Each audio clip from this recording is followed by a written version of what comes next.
Friends, welcome to Sukamasri kitchen. நேற்று எங்கள் அப்பாவுக்காக regular செக்கப்புங்க, அதனால் கோயம்புத்தூர் போயிட்டோம். அதனால் நேற்று வீடியோ போட முடியல.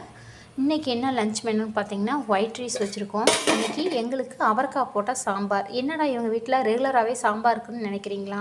ஆனால் சாம்பார் வந்து ஒவ்வொரு நாளும் ஒவ்வொரு டேஸ்ட்டாக செய்வாங்க. ஒரு நாளைக்கு செட்டிநாடு ஸ்டைலில் சாம்பார் வைப்போம், ஒரு நாள் கிள்ளி போட்டு சாம்பார் வைப்போம், ஒரு நாள் உப்பு சாம்பார் வைப்போம். அந்த மாதிரி வெரைட்டி ஆஃப் த சாம்பார் இருக்கும். ஒவ்வொன்றும் ஒவ்வொரு டேஸ்ட்டில் இருக்குங்க ஃப்ரெண்ட்ஸ். இது எங்கள் அப்பாவுக்காக நாங்கள் இன்றைக்கி உப்பு புளிப்பு காரம் எதுவுமே அவங்களுக்கு சாப்பிட மாட்டாங்க. அதுக்காக இங்கே ஜவ்ஜூ போட்டு உருளைக்கிழங்கு போட்டு சாம்பார் வச்சுருக்கோம். இது பார்த்திங்கன்னா சிரிக்கிற தோப்பில் பிடிக்கிட்டு வந்திருக்கோம். இந்த சிரிக்கிற உருளைக்கிழங்கு போட்டு சமைச்சிருக்கிறோம்.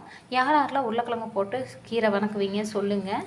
நாங்கள் வெங்காயம் பச்சை மிளகாயோடையே நல்லா குண்டு குண்டாக உருளைக்கிழங்கையும் போட்டு நல்லா முக்காபா வெந்த பிறகாடி கீரையை போட்டு வேக வச்சு கீரை பொரியல் பண்ணியிருக்கோங்க.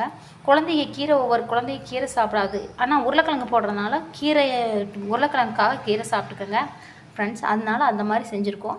இந்த மாதிரி குழந்தைகளை ஏமாற்றி கூட இப்படி கீரை பொரியல் சமைக்கலாம். இந்த மாதிரி ட்ரை பண்ணி பாருங்கள் ஃப்ரெண்ட்ஸ். இப்போ மாங்காய் சீசன், அதனால் மாங்காய் சம்மந்தி வச்சுருக்கோம். என்னோடய ரெகுலராக பார்க்குற வியூவர்ஸாக இருந்தால் நான் மாங்காய் சம்மந்தி எப்படி செய்கிறதுன்னு தெரியும். இருந்தாலும் ஒரு சின்ன ரீகேப் குயிக்காக சொல்லிடுறேன் உங்களுக்கு. மாங்காய் தோலோட தாங்க நாங்கள் நல்லா நெத்து கோமாங்காய் எடுத்து போட்டிருக்கேன். அது ஒரு முழு மாங்காய்க்கு ஒரு 1.5 பல்லாரி வெங்காயம், 2 பச்சை மிளகா, ஒரு 2 பீஸு தேங்காய் போட்டிருக்கோம். உப்பு போட்டு நல்லா கொரன்னு ஒரு பல்ஸ் மோட்டில் 2 சுற்றி வச்சோம்னா சூப்பரான சம்மந்தி, ஒரு குண்டா சாப்பாடு சாப்பிட்லாங்க ஃப்ரெண்ட்ஸ். இந்த மாதிரி இன்றைக்கி வச்சுருக்கோம். மாங்காய் சம்மந்தி தான் வச்சுருக்கோம். இதை இன்னத்த லன்ச் மெனு. இந்த மெனு பிடிச்சிருந்தா ஃப்ரெண்ட் ஃபேமிலிக்கு ஷேர் பண்ணி கமெண்ட் பண்ணி மறக்காமல் சப்ஸ்கிரைப் பண்ணுங்கள். தேங்க்யூ.